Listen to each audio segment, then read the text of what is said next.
जय हिंद दोस्तों, स्वागत है आप सभी का पहचान परिवार में। चलिए हम लोग देख रहे हैं प्रीवियस ईयर पेपर, आपके सीटेट एग्जाम जो ईवीएस का पेपर है, हम लोग प्रीवियस ईयर पेपर सॉल्व कर रहे हैं। तो आप लोग क्या करेंगे, एग्जाम आपका नजदीक है, तैयारी करते रहेंगे। ये पेपर आप देख के जाएंगे क्योंकि ये पेपर क्या होता है, प्रश्न रिपीटेड करते रहते हैं। ठीक है, तो आप लोग तैयारी करेंगे। ठीक है, देखेंगे उससे पहले एक थॉट इसको देख लेते हैं। जिसके पास धैर्य है, ठीक है, धैर्य, वह जो चाहे वो पा सकता है। ठीक है, धैर्य बनाए रखिए, आपको जो चाहिए वो मिलेगा। ठीक है, चलिए देखेंगे आज का पहला प्रश्न। विषय परिवार एवं मित्र में पौधों एवं जीवों को जानते बूझते सम्मिलित किया जा गया है। ठीक है, परिवार एवं मित्र में पौधों और जीवों को भी बस एक साथ मिलाया गया है। तो बताइए जिससे कि क्या हो। ऑप्शन है, इस पर विशेष बल दिया जा सके कि मानव का उनके साथ कैसा प्रांगण संबंध है। फिर उन्हें एक समग्र एवं समाकलित वैज्ञानिक और सामाजिक परिप्रेक्ष्य प्रदान किया जा सके। ठीक है, और आगे भी ऑप्शन है, उन्हें सामाजिक एवं सांस्कृतिक संदर्भ में अवस्थित किया जा सके। ठीक है, और भी ऑप्शन है, विद्यार्थियों को पौधों और जीवों में विभेदन विभेदन मतलब अंतर करने की योग्यता दी जा सके। ठीक है, इसमें जो आपका सही आंसर देखेंगे तो आपका ऊपर से लेके सही है, बाकी लास्ट आपका डी, ये विभेदन अंतर नहीं करना है। ठीक है, अंतर नहीं बता सकते, आपका डी नहीं होगा। बाकी ए भी सही है आपका, विशेष बल दिया जा सकता है, मानव साथ कैसा प्रांगण उनका। ठीक है, फिर उसके बाद समग्र रूप से उनका वैज्ञानिक सामाजिक परिप्रेक्ष्य प्रदान किया जा सकता है। फिर सामाजिक एवं सांस्कृतिक संदर्भ में अवस्थित किया जा सकता है। ठीक है, एक साथ लिखने का मतलब है। तो आपका ए बी सी तीनों सही है, ए बी सी आपका ऑप्शन पहला ही है, ए में आपका ये सही है। चलिए अगला प्रश्न देखेंगे। कक्षा कक्ष में मूल द्विमिमी, ठीक है, द्विमिमी मतलब जिसे हम कहते हैं टू डायमेंशन। ठीक है, निरूपण द्वारा संप्रत्यय में आरंभ क्या होता है। ठीक है, मानचित्रण। ठीक है, बताना है मानचित्र में क्या आरंभ होता है, बताना है। आपका एक कक्षा कक्ष में मूल द्विमिमी निरूपण द्वारा संप्रत्यय मतलब मानचित्रण का कब कब आरंभ होता है, कक्षा 3 में, कक्षा 5 4 में, कक्षा 5 में, कक्षा 1 और 2 में। ठीक है, तो मानचित्रण वाली बात कर रहा है, मानचित्रण की। अब देखेंगे बच्चों को सिखाया जाता है कुछ मतलब कि सापेक्ष स्थिति के बारे में जानकारी देने के लिए, कुछ मतलब डायग्राम टू मतलब कि कोई चित्र बनाना। ठीक है, जैसे कोई मैप बना दें, ठीक है, कोई चित्र बना दें इस टाइप का। तो आप कक्षा 3 से ये शुरुआत होती है। ठीक है, कक्षा 3 से, ऑप्शन आपके पहले में ही है, कक्षा 3 से द्विमिमीय मानचित्रण का कार्य किया जाता है। ऑप्शन पहला ही सही है आपका। प्रश्न है, सही कथन चुनना है। एनसीएफ 2005 कक्षा 1 से 3 तक ईवीएस के शिक्षण को निर्धारित करता है। जो एनसीएफ 2005 आपका है वो 1 से 3 तक के ईवीएस के शिक्षण को निर्धारित करता है, नहीं, गलत बात है। फिर आगे क्या है, कक्षा 1 और 2 के लिए कोई पाठ्यपुस्तक निर्धारित नहीं की गई है जिससे कि विद्यार्थियों को संदर्भित अधिगम वातावरण दिया जा सके। ये तो सही लगा, क्योंकि कक्षा 1 और 2 में क्या है कि ईवीएस की कोई पाठ्यपुस्तक अलग से नहीं है। ठीक है, वो आपके इंटीग्रेट करके मतलब कि गणित और भाषा में ही समाहित की गई है। तो आप इसमें कह सकते हैं कि कक्षा 1 और 2 के लिए कोई पाठ्यपुस्तक निर्धारित नहीं की गई है जिससे विद्यार्थियों को संदर्भित अधिगम प्रदान वातावरण किया जा सकता है। ठीक है, आगे भी देखेंगे, ऑप्शन देख लेंगे। ईवीएस विज्ञान एवं सामाजिक विज्ञान के द्वारा पढ़ाई जाती है, नहीं, ईवीएस जो आपके विज्ञान, सामाजिक विज्ञान, पर्यावरण संबंधित है ना, सभी चीज समाहित होती है। ईवीएस वह विषय है जो केवल कक्षा 4 और 5 पढ़ाया जाता है, नहीं, कक्षा 3 4 5 कक्षा 1 2 को पढ़ाया जाता है, लेकिन वो भाषा और गणित बताए हम।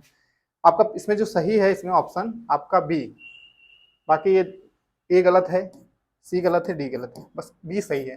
केवल बी आप देखेंगे ऑप्शन सी में है आपका, ऑप्शन सी में केवल बी है, यही सही है आपका। अगला प्रश्न देखेंगे। पर्यावरण अध्ययन की कक्षा 3 के पाठ क्या है, पौधों की परी में दीदी के खेल में बच्चों को पौधों की बताई गई विशेषताओं को आधार पर छू कर बताना था। ठीक है, निम्नलिखित में से कौन से उद्देश्य इस खेल को आयोजित करने हेतु साधे उपयुक्त, मतलब कि खेल खिला रहे हैं टीचर, दीदी है कोई, पौधों की परी पाठ से संबंधित है कि पौधों की विशेषताओं को बताना है, छू कर बताना है। देखेंगे ऑप्शन क्या, सबसे अधिक पौधों की सही पहचान करने वाले बच्चे की पहचान करना, कौन सबसे ज्यादा पहचान कर पाता है। तो कोई मतलब उसमें कंपटीशन नहीं रखा गया है। आगे देखेंगे, बच्चों को खेल खेल में अपने परिवेश में उपस्थित पौधों की विशेषताओं को बताना, ये सही लग रहा है, बी आपका सही है। आगे भी देखेंगे, बच्चों में खेल द्वारा आनंद एवं सामूहिकता, सामूहिकता मतलब समूह रूप बना के करते हैं काम, सामाजिक रूप से सोशली बात आती है इनकी, तो यही आपके सही है। इसमें भी बच्चों में खेल द्वारा आनंद एवं सामूहिकता की भावना का विकास करना। फिर आगे है बच्चों में प्रतिस्पर्धा, फिर प्रतिस्पर्धा भी बात कर रहा है, तो ये भी नहीं सही होगा, ऑप्शन ए और डी आपका गलत है। बाकी बी सी दोनों सही है। बी सी देखेंगे क्या है ऑप्शन में, बी सी ऑप्शन बी में है आपका, ऑप्शन बी में आपका बी सी है, तो ये सही है। चलिए आगे देखेंगे अगला प्रश्न। जया को आज बहुत भूख लगी थी, ठीक है, जया को भूख लगी थी, उसने अपना टिफिन, ठीक है, अपना टिफिन खत्म किया और उसका पेट भर गया। ठीक है, आगे देखेंगे, उसके शिक्षक आज मिठाई के पैकेट बांटने के लिए लाए थे क्योंकि आज स्कूल का स्थापना दिवस था। जैसे ही जया ने मिठाई देखी उसके मुंह में पानी आ गया। निम्नलिखित में से कौन सा पद इस प्रक्रिया का सही वर्णन करता है? मतलब देखिए वो खाना खाया है, जया ने क्या किया, खाना खाया, भूख उसकी मिट चुकी है, लेकिन अब मिठाई देखने के बाद उसके मुंह में पानी आ गया, तो क्या चीज है बता सकते हैं? अनुकूलित प्रतिक्रिया होगी, अनानुकूलित प्रतिक्रिया होगी, अनुकूलित उद्दीपन होगा, अनुकूलित उद्दीपन होगा। इसमें देखिए जो आप पावलोव का सिद्धांत पढ़े होंगे कि स्वाभाविक क्या होता है, कोई उद्दीपन होता है उसके प्रति हम लोग अनुक्रिया करते हैं, ठीक है। इसमें आपका अनुकूलित प्रतिक्रिया होनी चाहिए, ऑप्शन पहला ही सही है। अनुकूलित क्या होगी? प्रतिक्रिया होगी। कोई उद्दीपन आपको मिला है मिठाई, तो उस पर आप क्या कर रहे हैं? प्रतिक्रिया, अपना मतलब कि मुंह में पानी आ रहा है जया के, तो क्या है? प्रतिक्रिया टाइप से है, तो ऑप्शन आपका पहला सही होगा। अगला प्रश्न देखेंगे, पर्यावरण अध्ययन की प्रकृति को, ठीक है, प्रकृति को निम्नलिखित में से कौन सा पद सबसे उपयुक्त रूप से परिभाषित करता है? पर्यावरण की जो प्रकृति है, नेचर है, कैसा है? अस्थायी है, एक दिशा विषयक है, वस्तुनिष्ठ है, या अनुभवजन्य है? ठीक है, तो अनुभवजन्य कह सकते हैं, एक्सपेरिमेंटल क्या है, एक टाइप से अनुभवजन्य होती है आपकी जो ईवीएस की प्रकृति है, तो ये आपका सही ऑप्शन है, विशेषता उसकी है अनुभवजन्य। प्रश्न है, दुर्गा रानी से कहती है पूर्णिमा पर चांद माँ की बनाई हुई रोटी जैसा होता है, गोल होता है, ठीक है। दुर्गा रानी से कहती है कि पूर्णिमा पर जो चांद होता है पूरा गोल, वो माँ की रोटी जैसा होता है। कबीर कहता है नहीं, यह तेल में तली पूरी जैसा होता है। फिर रणवीर कहता है नहीं, तुम दोनों गलत हो, यह तो मैंने आकाश में फुटबॉल उछाला है।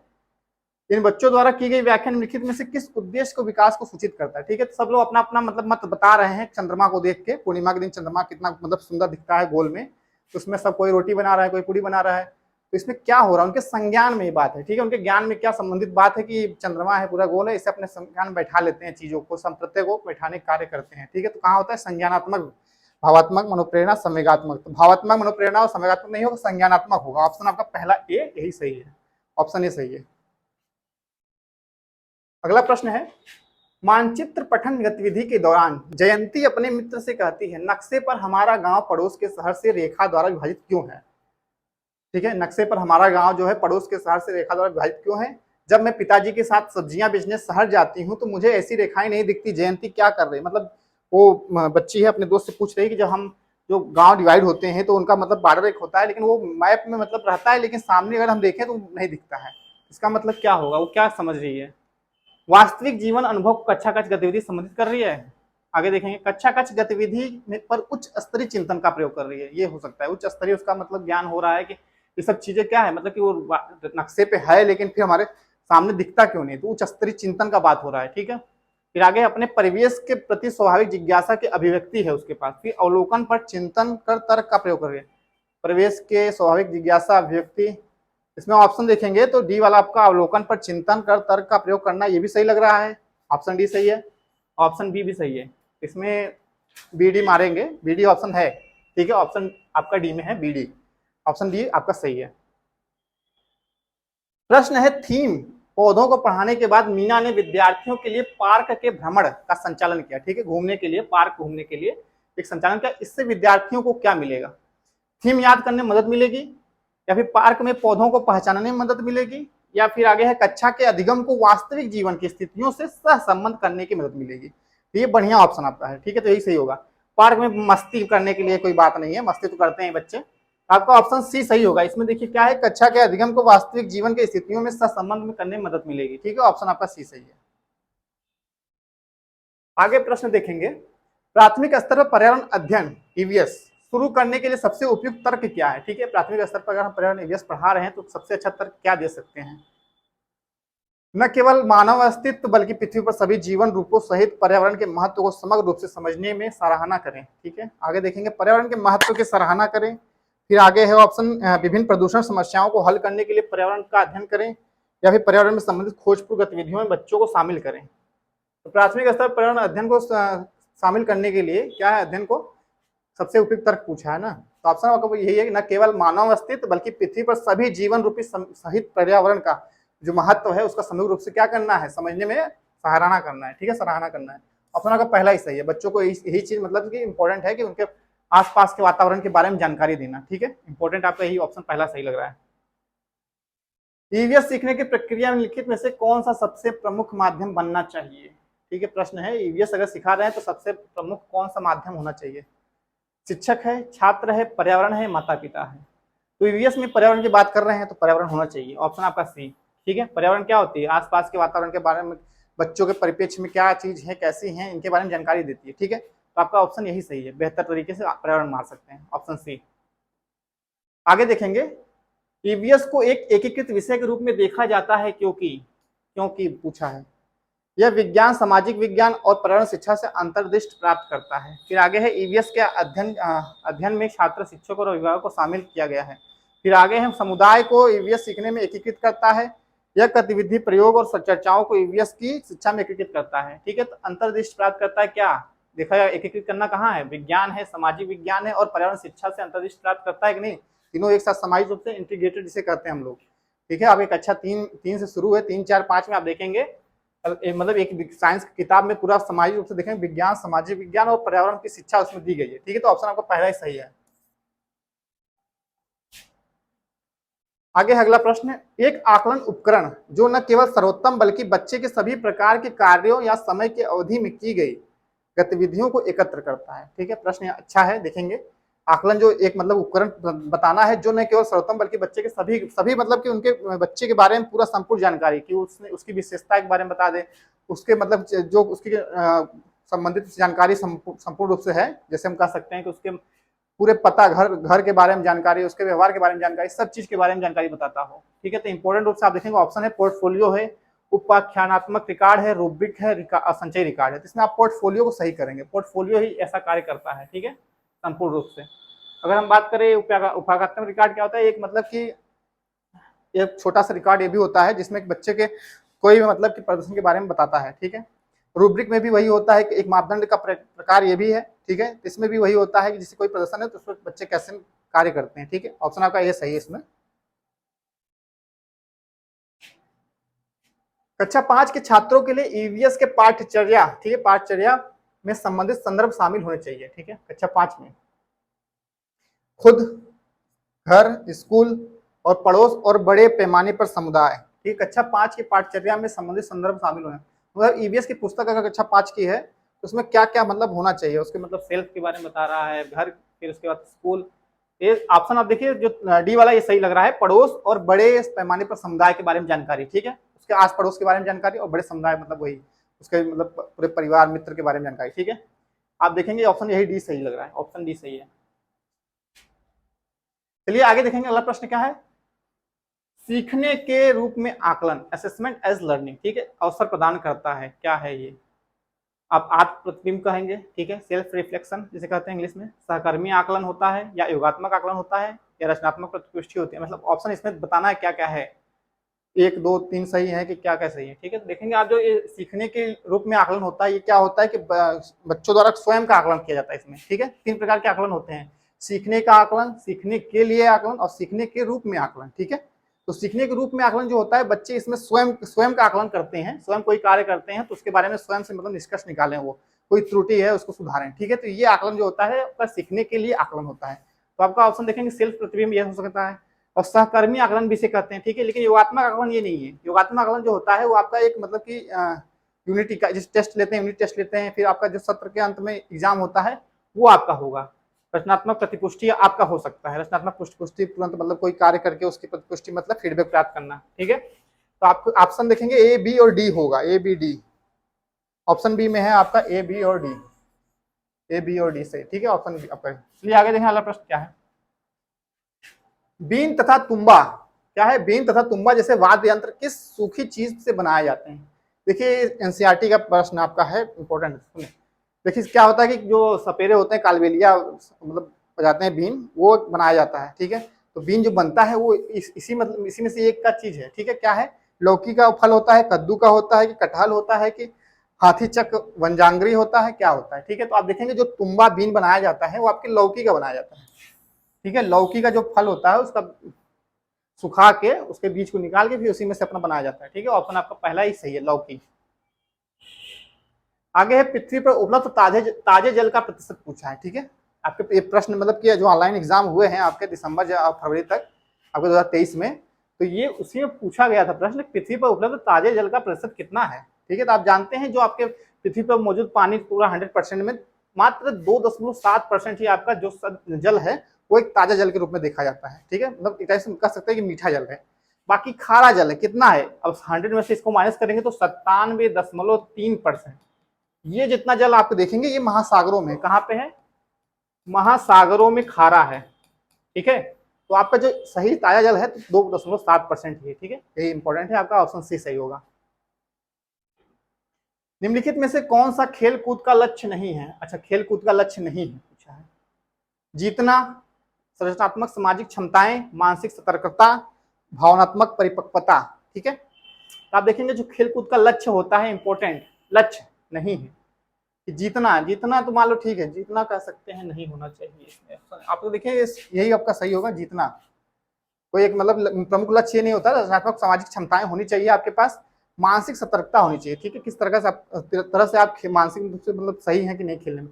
और भावनात्मक परिपक्वता, तुम भावनाओं के साथ मतलब रह के खेलिए उसमें, ये नहीं कि कोई मतलब कि ऐसा गेम है आप उसमें हुड़दंगी करें। ठीक है, तो ये नहीं है आपका ऑप्शन। देखिए जितना माने नहीं रखता, ये आपका लक्ष्य नहीं होना चाहिए, बाकी और सही है सब।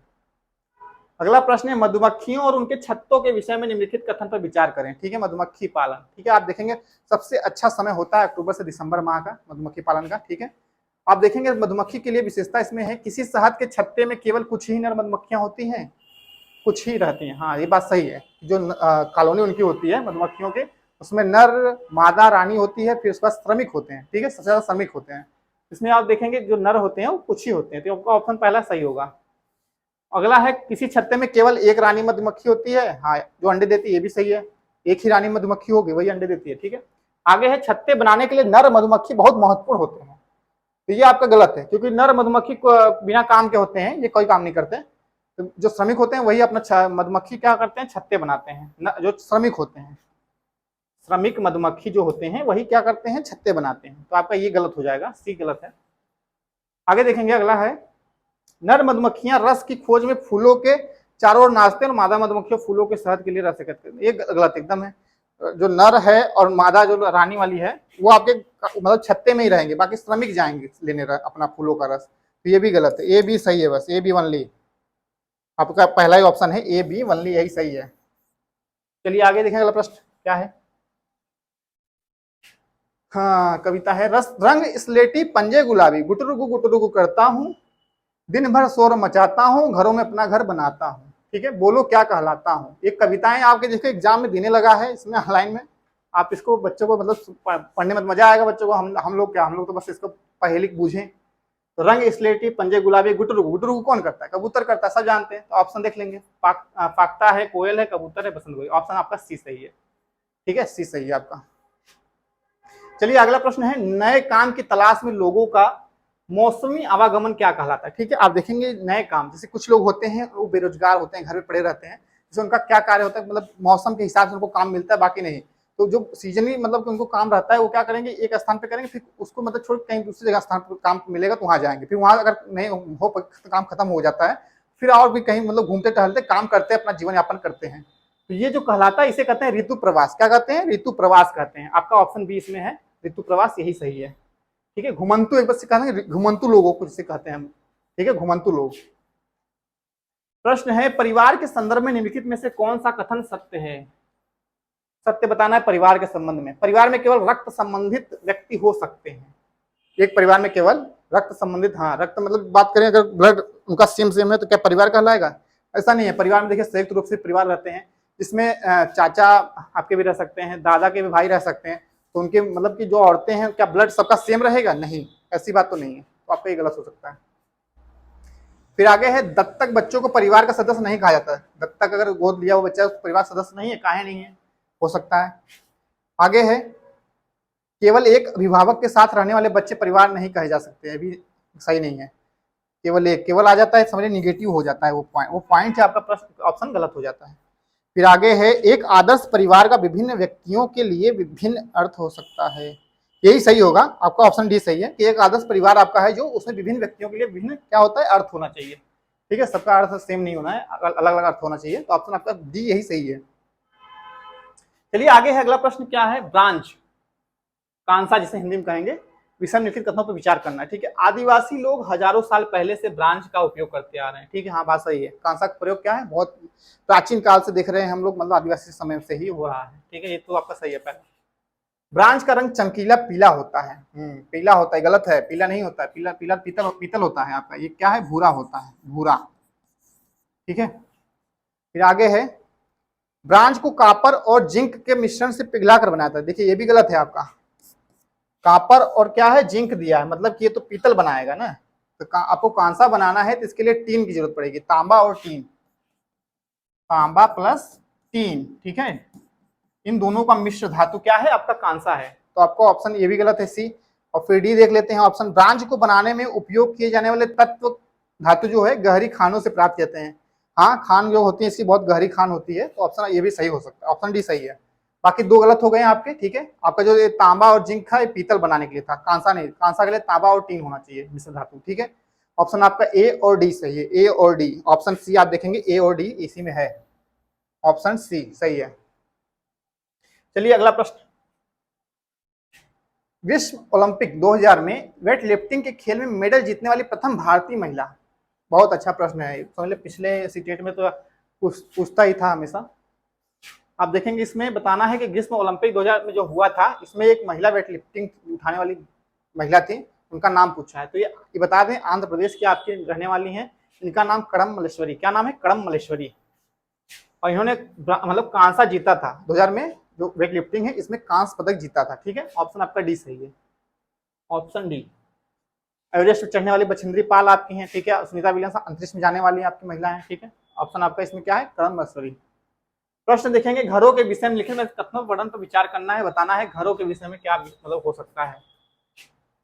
लेह में 2 मंजिले समतल छतों के मकान होते हैं, निचली मंजिल पर जानवरों और आवश्यकता वस्तुओं को रखा जाता है। ये सही है, लेह में जो होता है, लेह लद्दाख में जो घर बनते हैं वो 2 मंजिले बनते हैं, तो ऊपर वाले घर पे रहते हैं, नीचे वाले घर पे सामान और जानवरों को रखते हैं। ठीक है, ऑप्शन आपका ये सही है। आगे हिमाचल प्रदेश में घर बांस के खंभों बनाए जाते हैं, हिमाचल में नहीं बनाए जाते, असम में बनाए जाते हैं। असम में क्या होता है, वहाँ पे बारिश ज्यादा होती है, इस वजह से क्या होता है कि 3 से 4 मीटर लंबा खंभा रहेगा, उसके ऊपर ऊंचाई बनाया जाता है। ऑप्शन आपका बी गलत है। फिर अगला है, राजस्थान के गांव के लोग कटीली झाड़ियों की छतों वाले मिट्टी के घरों में रहते हैं। ये भी सही है, कटीली झाड़ियां राजस्थान में ज्यादा पाई जाती हैं और मिट्टी के घर होते हैं, तो सी सही है। आगे है श्रीनगर जम्मू कश्मीर के अधिकतर लोग आउट बोट में रहते हैं, हाउस बोट। ठीक है, श्रीनगर जो आपका है शहर, यहाँ के लोग क्या है, अधिकतर हाउस बोट में रहते हैं, तो अधिकतर नहीं रहते, कुछ रहते हैं। ठीक है, तो आपका ये भी ऑप्शन गलत होना चाहिए, ऑप्शन ये भी गलत है। ज्यादातर लोग क्या होते हैं कि घरों में रहते हैं, नॉर्मल घर रहता है मैदान में, लेकिन ये हाउस बोट जो होता है नाव में रहने वाले कुछ कुछ संख्या होती है। ठीक है, अधिकतर लोग नहीं होते हैं, तो ऑप्शन आपका डी भी गलत है, बस ए और सी सही है, ए और सी। ऑप्शन डी में आपका है ए और सी। ठीक है, यही सही है आपका ऑप्शन ए सी। चलिए अगला प्रश्न देखेंगे, निम्नलिखित में से भारत के राज्यों के किस समूह में तेल क्षेत्र है, तेल क्षेत्र बताना है। ठीक है, भारत के राज्यों का समूह कौन सा है जहां पे तेल के मतलब कि एक टाइप से हम यहाँ से तेल प्राप्त करते हैं। ठीक है, बताना है। ऑप्शन है असम है, गुजरात है, महाराष्ट्र है, आंध्र प्रदेश है। फिर ऑप्शन है उत्तर प्रदेश, गुजरात, महाराष्ट्र, आंध्र प्रदेश। फिर ऑप्शन है आपका असम, अरुणाचल प्रदेश, उत्तर प्रदेश, गुजरात, असम। फिर ऑप्शन है तमिलनाडु है, गुजरात, महाराष्ट्र, आंध्र प्रदेश। तो आप देखेंगे आपके गुजरात में भी है, महाराष्ट्र में भी है और असम में भी है। डिगबोई आपका प्राचीन पुराना सबसे बताएं अगर तेल निकालने वाला, तो आपका क्या है, डिगबोई असम में है, गुजरात में भी है, अंकलेश्वर महाराष्ट्र में भी आपका है, आंध्र प्रदेश में भी है। ठीक है, तो आपका ऑप्शन पहला ही सही होगा, ऑप्शन पहला आपका तेल क्षेत्र संबंधित है, ऑप्शन पहला ही। चलिए प्रश्न है, लिंग संबंधी विषयों से संबंधित गलत धारणा को पहचान करना। ठीक है, बताना है लिंग संबंधी विषय के संबंध में गलत धारणा क्या है। यह व्यक्ति के लिंग से संबंधित नहीं है, ये गलत लिखा है। यह महिलाओं के विषय से संबंधित है। यह एक सामाजिक ढांचा है। यह प्रकृति में गतिशील है, प्रकृति में गतिशील है। तो क्या है कि गलत धारणा बताना है ना, गलत जो गलत चीज लिखी हो। तो व्यक्ति के लिंग से संबंधित नहीं है व्यक्तियों से संबंधित ही है। बाकी यह महिलाओं के विषयों से संबंधित है, महिलाओं के नहीं, दोनों लोग से है ना, तो ऑप्शन आपका बी यही गलत धारणा है। एक सामाजिक ढांचा है, प्रकृति में गतिशील है, ये तो सही है। बाकी गलत वाला ऑप्शन बी है कि ये महिलाओं के लिए विषय संबंधित है, ऑप्शन बी आपका सही होगा। गलत बताना था इसमें, गलत था वही। प्रश्न है, निम्नलिखित में से सही कथन चुनना है।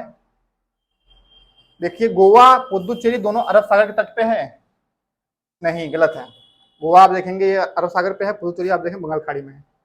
फिर गोवा और पुदुचेरी दोनों बंगाल खाड़ी में, ये भी गलत है, ये बता दिए हम। गोवा बंगाल खाड़ी में है, गोवा देखिए अरब सागर में, ये भी गलत हो जाएगा। ए गलत है, बी गलत है, सी गलत, ऑप्शन आपका डी ही सही होगा तब। पुदुचेरी बंगाल खाड़ी है, तटवर्ती सही है, और जबकि गोवा अरब सागर के तट पे है। तो आप देखेंगे मैप है यहाँ पे देखिए पुदुचेरी, आपकी देखिए पुदुचेरी यहाँ पे है। आप देखिए बंगाल खाड़ी आपकी है, ये बंगाल खाड़ी पूरी है, तो यहाँ पुदुचेरी इसके तट पे है।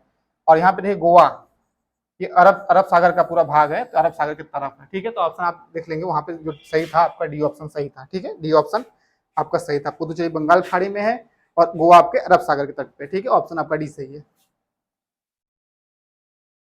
प्रश्न है आगे,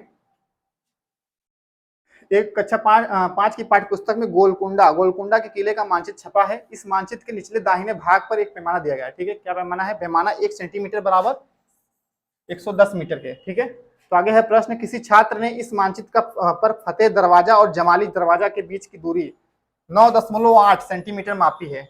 इस माप के आधार पर इन दोनों स्थानों के बीच की वास्तविक दूरी बताना। ठीक है, पैमाना दे दिया है तो वास्तविक दूरी बताना है। चलिए देखते हैं, सॉल्व करें अभी। पहले तो पैमाना जानते हैं, 1 सेंटीमीटर बराबर 110 मीटर है। टोटल कितना सेंटीमीटर है? 9.8 सेंटीमीटर है। तब ठीक है, इसको हम करेंगे क्या, सेंटीमीटर को मीटर बदलेंगे। इसमें देखिए क्या लिखा है, 110 से गुणा कर देंगे। 110 से गुणा करेंगे, आपका आंसर आ जाएगा